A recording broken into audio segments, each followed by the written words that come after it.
Yes, bwana, moja kwa moja tunaelekea kwenye front page. Na leo bwana, tuko na mtumishi wa Mungu Bella Kombo. Jumanne yetu ya leo imekuwa ni Jumanne fulani ya baraka kwa sababu tuko na watumishi wa Mungu kwenye front page leo. Tuko na Bella Kombo, tunaanza naye.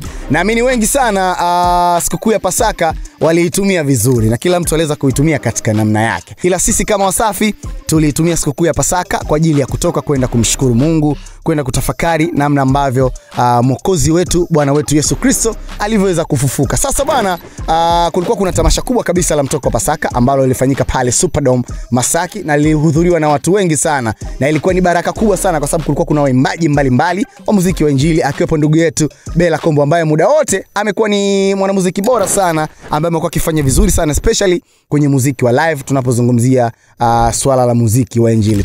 So, nimelia asubuhi, mchana na jioni, sikujua kama Bwana ananisikia.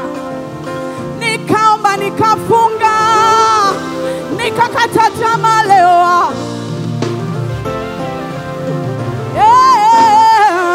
Tumefunga na kuomba mchana na jioni, sikujua kama Bwana ananisikia. Nikaomba, nikafunga, shika kitambaa chako namna hii. Come on everybody now. Everybody, ameniona, ameniona, Yesu say ameniona, ameniona, Yesu. One more time.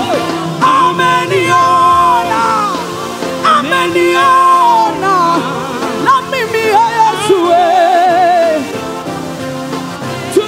Ameniona, ameniona, na mimi Yesu. Let's dance.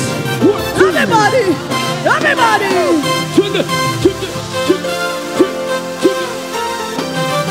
Ay, ay, ay, ay, ay.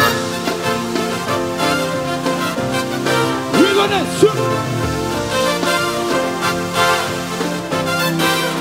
Wapi vijana gala kwa Yesu. Everybody. Hivi unadhani ubora wa uimbaji wa Bella Kombo especially kwenye muziki wa live unasababishwa na nini, ama anafanya kitu gani? Maana tunafahamu kama kuna baadhi ya wanamuziki pia wa muziki wa Injili gospel wana shida ya kuimba live. Kwa upande wa Bella Kombo, yeye anawezaje kumudu kuimba muziki wa live? Ni maombi tu. Mungu anatusaidia, yes. Yeah. Umejaribu kufundisha pia na watu wengine kwenye live kuibua vipaji vingine? Absolutely. Tunafanya hivyo kwenye Bella Kombo Sound. Pale kwenye kampuni yetu tunawafundisha, tunawajenga, tunawaelekeza. Yes. Hao wasanii wa secular washakufuata kuomba msaada? Mara nyingi sana wananifuata, wananiambia hongera, wengine wanataka tufanye kazi which I can't kwa sababu niko upande huu. Inakuwa ngumu kidogo. Inakuwa ngumu, yes. Uhisi kama utatengeneza ugomvi pia? Hapana, kwa sababu naheshimu Mungu wangu na pia kuna mipaka, huwezi kuwa unatumikia mabwana wawili. Hongera sana bwana ndugu yetu Bella Kombo.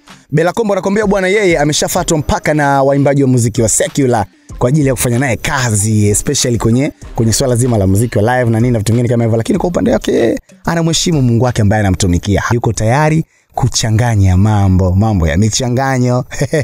Hongera sana Bella Kombo kwa kuheshimu hilo.